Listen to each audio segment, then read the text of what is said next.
शायद पूरे देश में कुछ गिने चुने जिले रहे होंगे जहां पर आज तक ट्रेन नहीं पहुंची है, और उसमें मेरा संसदीय क्षेत्र बांसवाड़ा का वही जिला आता है जहां आज तक ट्रेन की पटरी नहीं पहुंची है।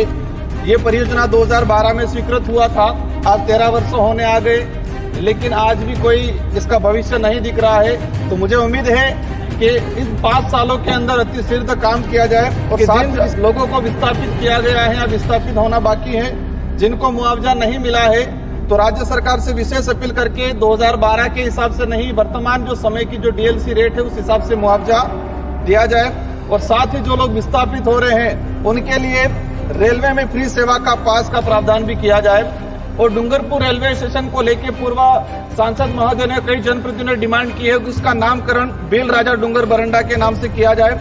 उस आदिवासी बाहुल्य क्षेत्र को रेल मार्ग से जोड़ने के लिए, वहां के लोगों को लाभ पहुंचाने के लिए कुछ ट्रेनें हैं जो हमारे गुजरात में, अहमदाबाद में रुकती है और उदयपुर में रुकती है। उनको डिमांड कर रहे हैं कि हम डूंगरपुर तक लाई जाए। चेतक एक्सप्रेस ट्रेन तो जो उदयपुर से दिल्ली रोजाना चलती है, यहाँ 12 घंटे उदयपुर रेलवे स्टेशन पर रुकती है, तो 1-1.5 घंटे का सफर हमारा डूंगरपुर का है, तो उसको डूंगरपुर तक चलाया जाए।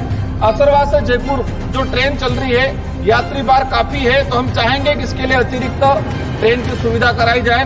राजकुमार राउत जी। धन्यवाद सभापति महोदय, आपने रेल विभाग की इस अनुदान मांगों पर बोलने का जो अवसर प्रदान किया उसके लिए धन्यवाद। और विशेषकर मैं आपके माध्यम से दोनों मंत्री महोदय को भी धन्यवाद देना चाहूंगा। दोनों शांतिपूर्वक सभी की बातें सुन रहे हैं और उम्मीद है कि मेरे सुझाव भी सुनेंगे और उस पर अमल करेंगे।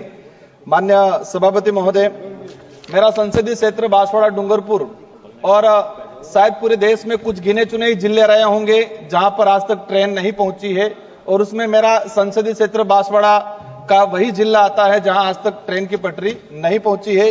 ये परियोजना 2012 में स्वीकृत हुआ था, आज 13 वर्ष होने आ गए, लेकिन आज भी कोई इसका भविष्य नहीं दिख रहा है। और जिस गति से इसका काम हो रहा है उससे लग रहा है कि 10 साल और निकल जाएंगे।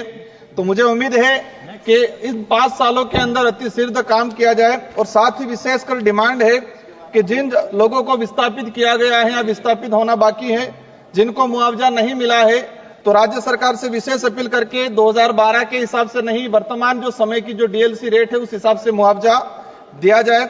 और साथ ही जो लोग विस्थापित हो रहे हैं उनके लिए रेलवे में फ्री सेवा का पास का प्रावधान भी किया जाए।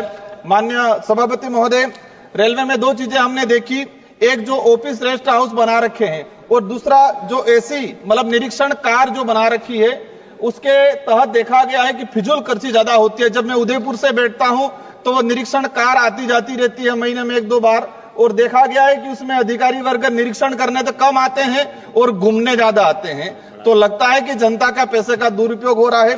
और साथ ही हमारे उदयपुर के अंदर रेस्ट हाउस बना था 10 साल पहले 14 करोड़ के आसपास का, और उसको गिरा के नया बनाया जा रहा है, तो उस पैसे का कहीं न कहीं दुरुपयोग हुआ है, उसका भी जांच कराई जाए। माननीय सभापति महोदय, हमारा बॉर्डर इलाका है राजस्थान गुजरात, तो हमारे जो असरवा जयपुर जो ट्रेन चलती है तो डूंगरपुर के बाद सीधी गुजरात में जाके रुकती है।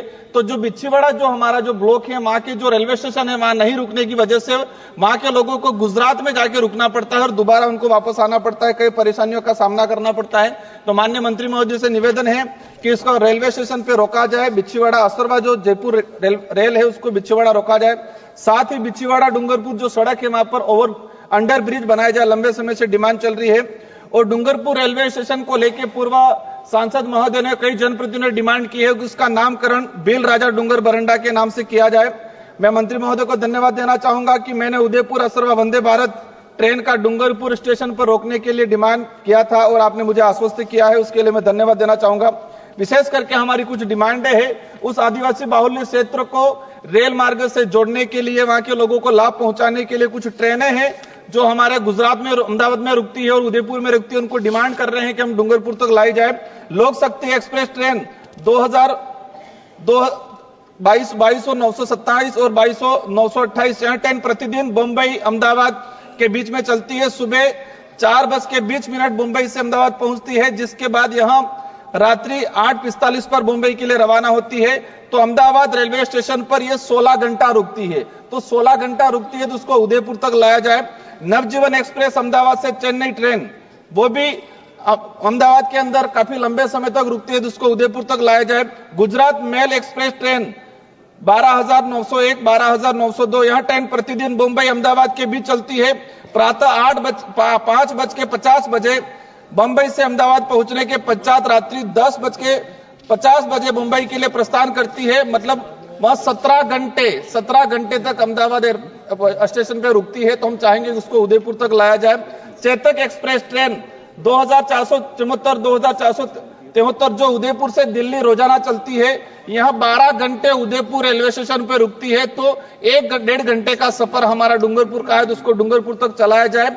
अजमेर जम्मू तवी ट्रेन नंबर 12,413, 12,414 वर्तमान में अजमेर तक संचालित है, उसको उदयपुर तक लाया जाए ताकि यहाँ का हमारा उदयपुर का व्यक्ति है जो जम्मू कश्मीर जाना चाहे जा सकता है।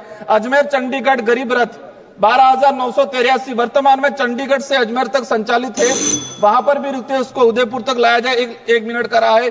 योगी नगरी ऋषिकेश ये ट्रेन भी सप्ताह में 3 दिन चलती है, तो हम चाहेंगे इसको पूरा सप्ताह चलाया जाए।